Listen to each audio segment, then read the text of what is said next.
একটি ছোট ভুল আর তাতেই ভেঙে যেতে পারে যুক্তরাষ্ট্রে স্থায়ী হওয়ার স্বপ্ন।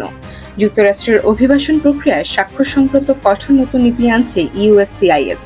2026 সালের 10 জুলাই থেকে কার্যকর এই নিয়ম অনুযায়ী আবেদনপত্রে স্বাক্ষরের সামান্য ত্রুটিও পুরো আবেদন বাতিলের কারণ হতে পারে।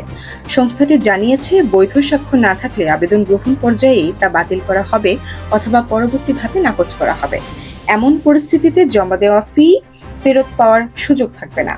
সাম্প্রতিক সময়ে ভুয়া ও অননুমোদিত স্বাক্ষরের ব্যবহার বাড়ায় এই সিদ্ধান্ত নেওয়া হয়েছে। সফটওয়্যার দিয়ে তৈরি স্বাক্ষর, কপি করা ছবি বা অনুমোদনহীন ব্যক্তির স্বাক্ষর যাচাই প্রক্রিয়ায় জটিলতা তৈরি করছিল। নতুন নীতিমালায় হাতে লেখা স্বাক্ষর অথবা মূল স্বাক্ষরের পরিষ্কার স্ক্যান কপি গ্রহণযোগ্য ধরা হবে। তবে টাইপ করা নাম, ডিজিটাল স্বাক্ষর বা সিলমোহর ব্যবহার করলে আবেদন বাতিল হতে পারে। এই পরিবর্তনের বড় প্রভাব পড়তে পারে কর্মসংস্থান ভিত্তিক ভিসা ও স্থায়ী বসবাসের আবেদনে, কারণ এসব ক্ষেত্রে একাধিক পক্ষ জড়িত থাকে, যেখানে সামান্য ভুলও বড় সমস্যার কারণ হয়ে দাঁড়াতে পারে। ইউএসসিআইএস সতর্ক করে জানিয়েছে, আবেদন জমা দেওয়ার পরেও স্বাক্ষর নিয়ে সন্দেহ তৈরি হলে পুরো আবেদন বাতিল করা হতে পারে।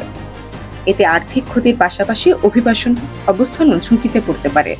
নতুন নিয়ম ঘিরে আবেদনকারী ও নিয়োগদাতাদের আরও সচেতন হওয়ার পরামর্শ দেওয়া হচ্ছে।